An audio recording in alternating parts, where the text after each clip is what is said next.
I know I'm super late to the party, but I recently got the chance to see Radio Silence's newest feature, Abigail, and I thought it was actually pretty good.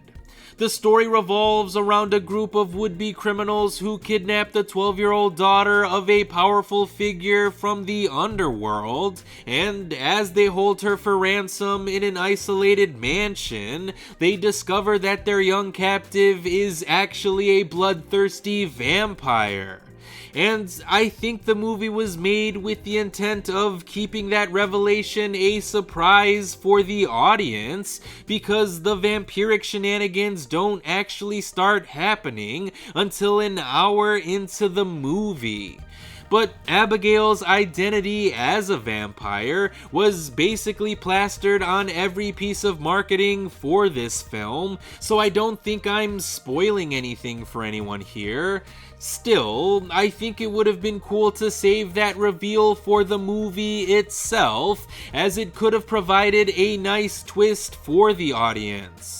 But since we already know that Abigail is a vampire, the audience spends more than half of the movie being ahead of the characters.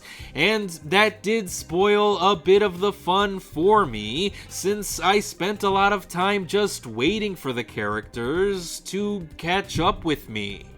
Thankfully, once the vampire shenanigans do come into play, the movie does become wildly entertaining. I just think that the second half of this film is definitely a lot better than the first half. Because while the first half of the movie does provide a necessary amount of setup, the second half of the film is just allowed to get batshit crazy, which it does, and it's fun. So if you're a fan of Radio Silence projects like Ready or Not or Scream, then I think you'll probably like Abigail just as well. I wouldn't even consider myself a huge fan of the directing duo, and even I happen to enjoy this movie. As a matter of fact, I would probably say that Abigail is even my favorite Radio Silence film to date. So if you haven't seen this movie just yet, I think Abigail is a perfect movie to watch during spooky season.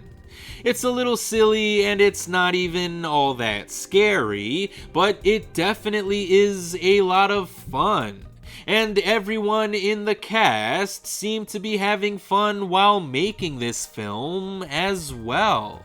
Melissa Barrera, Catherine Newton, Kevin Durand, Angus Cloud, and Giancarlo Esposito are all giving solid performances here, but I particularly enjoyed Dan Stevens' performance as the leader of this rat pack, and I especially enjoyed Alicia Weir's performance as Abigail.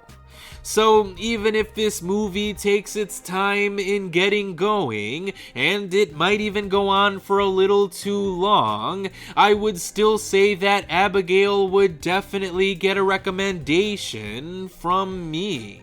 And I appreciate anyone who took the time to hear my thoughts on this 6-month-old movie, so as always, thanks for watching.